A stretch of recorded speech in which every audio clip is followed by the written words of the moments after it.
morning. Let's talk history. I love history, but so many curriculums tend to make it boring, and I hate to be bored. I don't like for my kids to be bored. I've noticed I'm a better teacher if I'm not bored with the curriculum. So this morning I want to talk to you about the story of the world, history for the classical child. We love this curriculum, as you can tell here by volume 1. It has been through all of my children. But the story of the world comes in 4 volumes. And with each book, you get an activity book and you get a test book. So you get to test their reading comprehension, and there's several activities which we're going to touch on in just a moment. Okay, let me show you how this is laid out really quick. Each textbook is laid out in story format, and it gives them lots of information, and then once they've read their story, you can move right along to the test book here, which I use it as reading comprehension. It really tests if they're comprehending what they're reading, and each chapter is not very long. As you can see here, there's 19 questions in on this test. In the beginning of each activity book, you've got pronunciation guide, so they know the words that they're pronouncing. If you flip to the lessons, you have a list of review questions. If you want to add additional reading, they have literature suggestions, and there's also map work. And this, for example, says map on page 8, and let's just show you that real quick. If you flip to the back of the book, the numbers start over, and there is a map, and it will tell them exactly what to find, what to color, and all of that. And usually right behind the map is just a simple coloring page. And then sometimes you go right into an activity, and it will tell you. See, you have a craft project. Here's another craft project.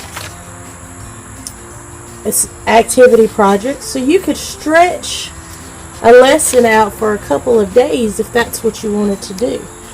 I really like this. We've been able to, on Netflix or YouTube's, find movies or documentaries that go along with just about everything. And today we're going to share with you one of the experiments coming out of volume 3. Right, this activity comes from chapter 21 of volume 3, and it's just to give you an idea of some of the activities that are in there. I'm doing this with our youngest son, and we're doing the project called Jenkins' Ear. It said, why did Jenkins put his ear in rum? And if you're wondering who Jenkins is, let's look at the textbook, and we'll just read this one paragraph. It says, one gray fall day, Sea Captain Robert Jenkins stalked into the meeting of Parliament, a jar in his hand. Members of the House of Commons meeting together to discuss the Spanish harassment of English ships watched him walk into the wooden table at the center of the room. Jenkins pulled his long, grizzled hair back behind his ear. One ear was pierced with a gold hoop, the other ear was gone. Jenkins slapped the jar down on the table. His ear floated in it, pickled in a pint of whiskey. So, gross, yes, I know. But one of the experiment is which would have been the best way for him to preserve his ear. Now the experiment was you needed 4 jars, one with rubbing alcohol, one with salt water, one with sugar water, and then one empty jar. Now as you see, the experiment calls for 4 uncooked chicken wings.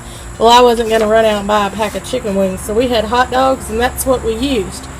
So, my youngest son is going to be pointing and showing you and pointing out some things in his experiment. So here we go. The alcohol is as you can see, is the only one that's not growing mold in it. So, and it's kind of turning yellow, and you see the one with nothing in it is kind of gross, and it has mold all over it. And the salt one is kind of foggy, and it has mold growing on the top. And then the sugar water, it's kind of foggy, and it has fuzz and mold growing on the top. So I'm assuming the alcohol would be the best way to present it. Very good. So he did the right thing by putting his ear in what he had, right? Whiskey. Okay, we hope you have enjoyed our experiment, even though it's gross. Like I said, I have boys. We like gross.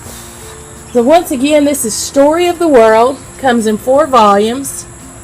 Volume 1 covers ancient times. Volume 2 is the Middle Ages. Volume 3 is early modern times. And Volume 4 is the modern age. Well, this is Homeschool Mom Tells All. Happy homeschooling.